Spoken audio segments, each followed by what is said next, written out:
Lately, I've been listening to a lot of 1975. Never know what to think about.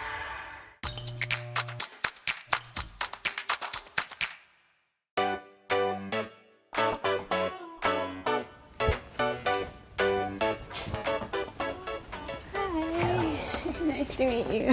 What's your name? Cheery, like Cheery? cheerful, cheery. Moose and music. Moose. Ah, nice Cherry. to meet you. What do you do? Let's start from there. I'm currently working at a vintage store.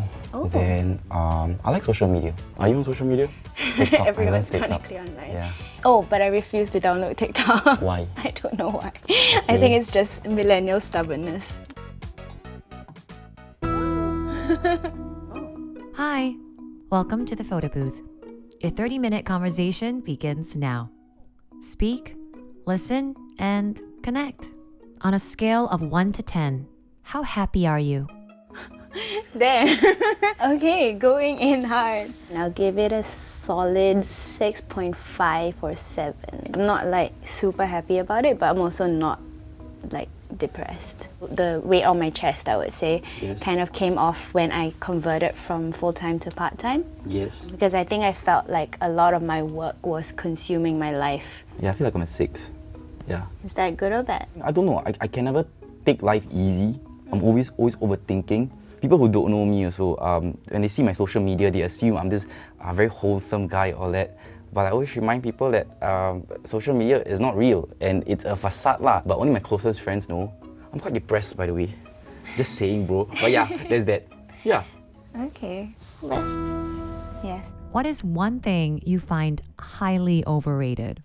Oh, Brooklyn 99. Oh, I do like Brooklyn 99, but it's Same. not my all-time favorite. Same. Why do people say it's their all-time favorite? It doesn't make sense.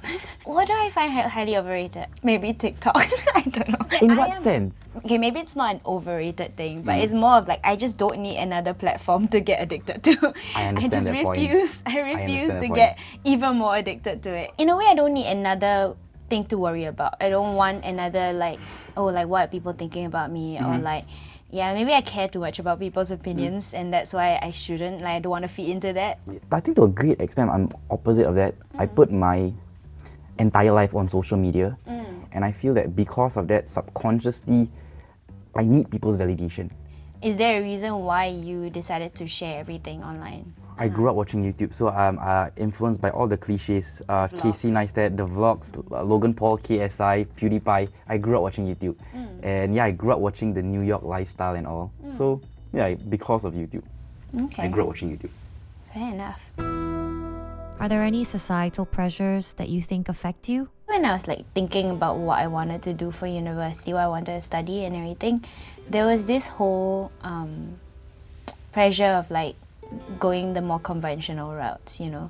There was that societal pressure a little bit, because I remember like even in the little things when I was telling my parents like, oh, I want to pursue film and television production, but there was this like at the beginning they were like, oh, why don't you try something like, you know, that's very niche, right? So they're like, why don't you try like mass comm? Okay. Like, you know, it's still like you still have like the production, you still get to do the production things, but then it gives you more leg room to like to go into different industries compared to like in the film and television one. It's very specific, right? It's okay.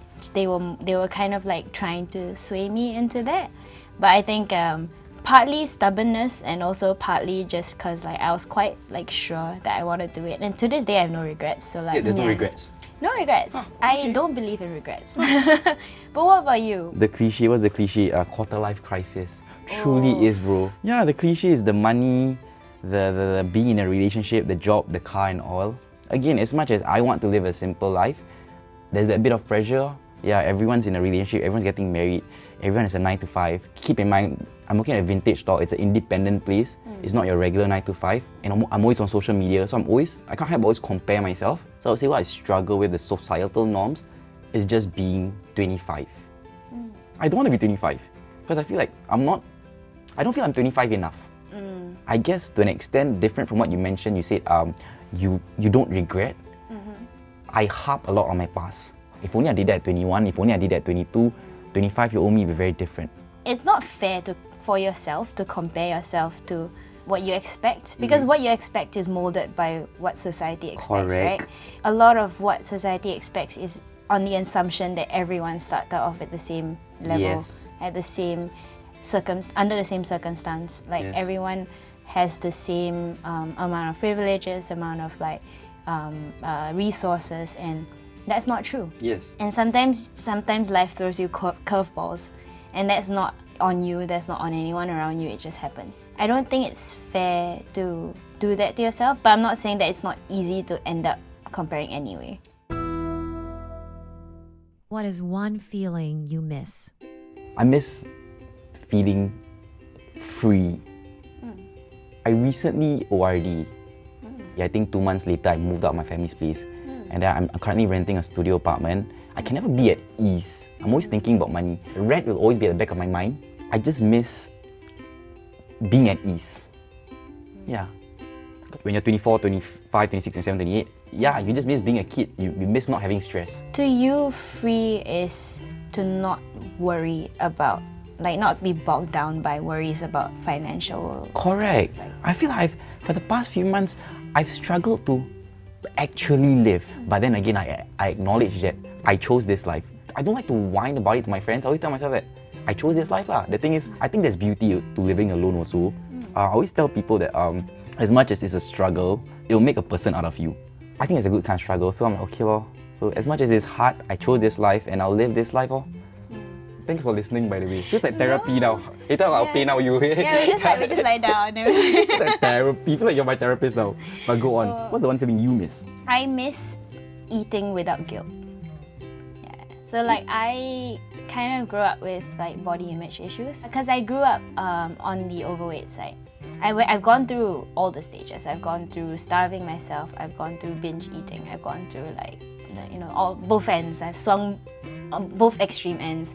I think I just miss the feeling of like eating something and not wondering or worrying about the calories or if it will make me like lose progress in my like weight loss or whatever, or in my journey to get more definition or like things like that. And the thing I always tell my friends is that once you grow up a fat kid, the fat kid never leaves you. It doesn't matter what, like, and it's in the smallest things. You kind of try to minimize who you are as much as possible because of that. Sorry. I hope you overcome it. Thank you. Yeah. Oh, Play us a song that you've been listening to. How does it make you feel? interesting. Wait, that's a song. Lately I've been listening to a lot of 1975.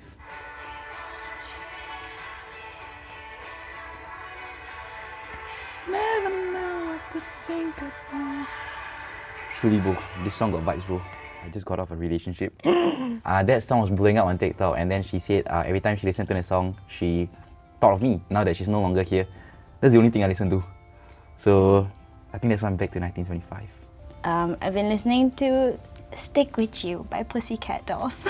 This is a banger, bruv. This is the OG, bro. Why this song? This is gonna go the other way from you. I recently got into a relationship. Let's go! Honeymoon period, let's go. This relationship for me, I felt like I have to fight for it a lot more because it's interracial. Okay. And also he's younger. So I think this song is a lot about like, you know, no matter what people say, like I want to stick with you, you know. And also I've just been in like a 2000s like R&B mood, like Neo, like I love Neo. Oh my god, Miss Alicia Independent, Keys. so sick. I think he has influenced my music taste as well. Like he's also introduced me to a lot more R&B artists and stuff. So he listens to a lot of like R&B, reggae, like Afrobeats kind of thing. What will your personal tagline be? YOLO. YOLO, bro. Let's just YOLO. Oh, I once read this quote and I really, really, really liked it. It's like, even if you can't see the mountains, you know that they'll always be there. It's this idea that like it will always be okay in the end. And I really like that. I can take comfort in that. Yeah. Yeah, it's very comforting. Mine's not YOLO, by the way, that's a joke. But again, going back to 1975, I love this. It's one of their songs. The title is Give Yourself a Try. One of the lyrics said, and I was 25 and afraid to go outside, a millennial that baby boomers like, won't you give yourself a try? I feel I'm doing better as of late, but I remember there were times like for the past few months where I was very scared to face people because I felt like I wasn't good enough.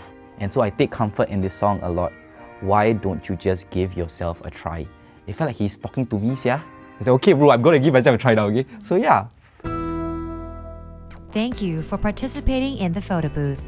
Bid farewell to each other by posing for the camera. In 3, 2, 1.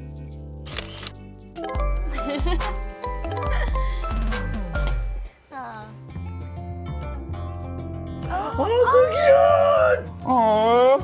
Oh, that's gonna be cute. Oh, this is so cute. Oh my god, thank you. This way. Okay.